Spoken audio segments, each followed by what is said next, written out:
Magandang gabi po sa lahat. Tayo nagbabalik ulit dito sa ating Muntin Channel, Samuel Soriano TV29 para mag-discuss ulit ng another coins. Ayan, isa lang natin kung magkano na ang kanyang presyo sa mga online selling natin. Ayan, magandang gabi po.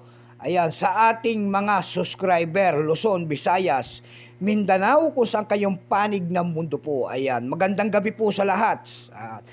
Ayan, sa inyong lahat at magandang hapon po sa mga ibang bansa po. Ayan. Meron naman tayong pag-uusapang barya guys, ayan po.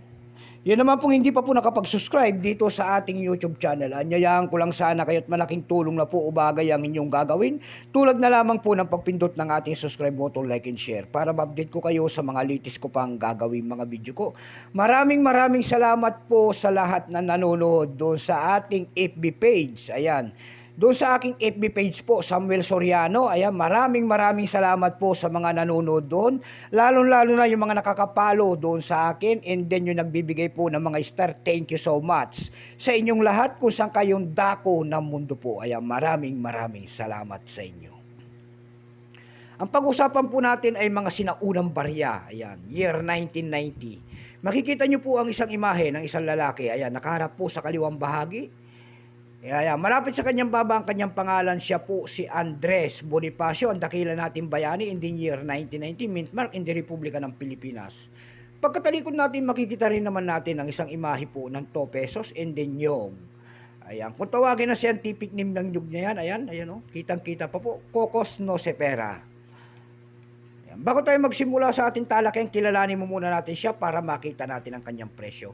Issue po niyan ay Philippines po. Period niyan ay Republic 1946 up to date. Type niyan, Standard Circulation Coins years 1983 hanggang 1990. Value nito 2 pesos. Large type po yan kasi may maliit. Value niyan 2 pesos po. Ayan. Currency piso 1967 up to date po. Composition niyan ay copper nickel. May bigat lamang itong 12 grams. May habang 31 mm. May kapal po naman 2 mm. Hugis po niyan ay diagonal, 10-sided po. Orientation niyan ay middle alignment.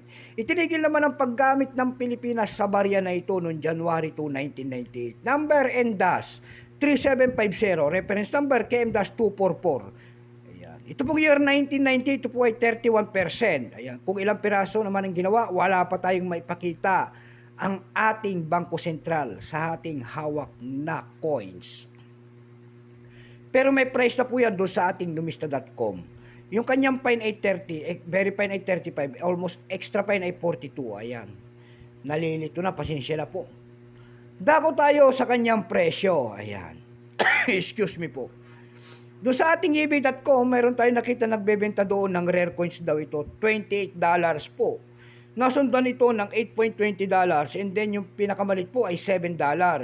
Dako naman tayo sa ebay.com PH po. Ayan, sa ebay.com PH po, mayroon tayong nakita nagbebenta doon ng 559 pesos. Nasundan po ito ng 440 pesos. Dako tayo sa Carousel PH. Sa Carousel PH naman po, meron tayong nakita nagbebenta doon ng 400 pesos. Nasundan po ito ng 500 pesos. Meron na rin tayong nakita doon na 200 pesos. Ayan lamang po ang ating may babahaging kanyang presyo. Keep safe po sa lahat and God bless.